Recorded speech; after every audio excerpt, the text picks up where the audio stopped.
শিশুকে বাইরে ঘুরতে নেওয়ার কারণগুলো জানলে আজই বের হবেন। 1. প্রাকৃতিক পরিবেশে বুদ্ধিবৃত্তিক বিকাশে ভূমিকা রাখে। 2. বাইরের জগৎ শিশুর কৌতূহল বাড়ায়, নানা প্রশ্ন করে যা শেখার প্রবণতা বাড়ায়। 3. হাঁটা, দৌড়ানো, খেলার মাধ্যমে শিশুর শরীর চর্চা হয়। 4. বাচ্চার খিটখিটে ভাব কমায়। 5. গাছ, পাখি, ফুল দেখে কল্পনার জগৎ বড় হয়। 6. ঘুম ভালো হয় ও বাচ্চার খাওয়া দাওয়ার রুটিন ঠিক হয়। বাচ্চার সাথে কোন সময় কি কাজ করা যাবে না? 1. বাচ্চা যখন ঘুমাচ্ছে তখন খাওয়ার জন্য ডেকে তুলবেন না। 2. খাওয়ার সময় শিশুর হাতে মোবাইল ফোন ধরিয়ে দেবেন না। 3. ঘুমানোর সময় এবং ঘুম থেকে ওঠার পর শিশুকে বকাবকি করবেন না। 4. বাচ্চা বাইরে থেকে ফেরার সাথে সাথে নানা প্রশ্ন করা শুরু করবেন না। বাচ্চার সাথে খারাপ ব্যবহার করবেন না।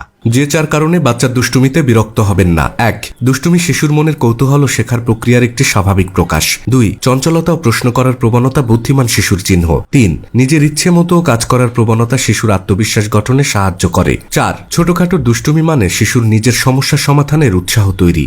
বাচ্চার জন্য 6টি জিনিস কখনোই বাসায় রাখবেন না। 1. Instant noodles. 2. বিস্কুট বা কুকিজ। 3.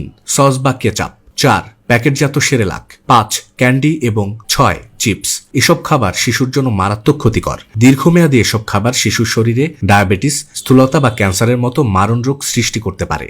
যে 6টি লক্ষণে বুঝবেন আপনার বাচ্চা বুদ্ধিমান। 1. সবকিছু নিয়ে কৌতূহল দেখাবে। 2. দ্রুত ভাষাগত দক্ষতা অর্জন করবে। 3. আবেগ বুঝতে পারবে ও প্রকাশ করবে। 4. বাচালের মতো অতিরিক্ত প্রশ্ন করবে। 5. কোনো কিছু নিয়ে জেদ দেখাবে। 6. নিজের ইচ্ছে প্রকাশ করবে।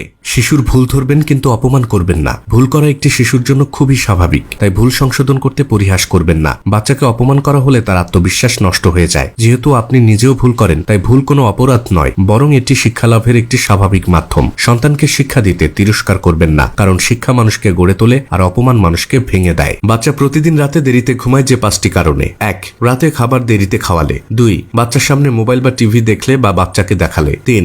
সন্ধ্যার আগে বাচ্চাকে খেলাধুলা করতে না দিলে। 4. বিকাল 4টার পর বাচ্চাকে ঘুম পাড়ালে। 5. রাতের বেলায় বাচ্চার রুমে আলো বেশি থাকলে। সন্তানের আত্মবিশ্বাস বাড়াতে এই 4টি কাজ অবশ্যই করবেন। 1. সামান্য ভালো কাজেরও প্রশংসা করতে ভুলবেন না। 2. বাচ্চার কথা গুরুত্ব দিয়ে শুনুন। 3. তুলনা নয়, বরং এগিয়ে যাওয়ার উৎসাহ দিন। 4. বাচ্চার কাজে আপনিও অংশগ্রহণ এবং সহযোগিতা করুন। মনোবিজ্ঞান বলে, মায়ের চোখের দিকে তাকালে বাচ্চার হতাশা ও দুশ্চিন্তা দূর হয়। মায়ের কণ্ঠ শুনলে বাচ্চার মানসিক চাপ দূর হয়। মাকে হাসি খুশি দেখলে বাচ্চার মন সর্বদা প্রফুল্ল থাকে। মা বাচ্চাকে জড়িয়ে ধরলে বাচ্চার অস্থিরতা কমে ও ক্লান্তি দূর হয়। মা বাচ্চাকে চুমু খেলে বাচ্চার রোগ প্রতিরোধ ক্ষমতা বৃদ্ধি পায়। বাচ্চার লক্ষণ দেখে জেনে নিন।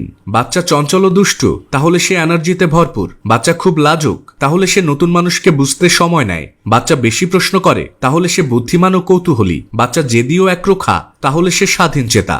বাচ্চা খুব চঞ্চল বা দুষ্ট, সে এনার্জিতে ভরপুর। বাচালের মতো বেশি প্রশ্ন করে, সে বুদ্ধিমান এবং কিউরিয়াস। বাচ্চা কি খুবই লাজুক স্বভাবের, সে নতুন মানুষকে বিশ্বাস করতে সময় নেয়। বাচ্চা কি খুবই একরোখা, আসলে সে স্বাধীন চেতা।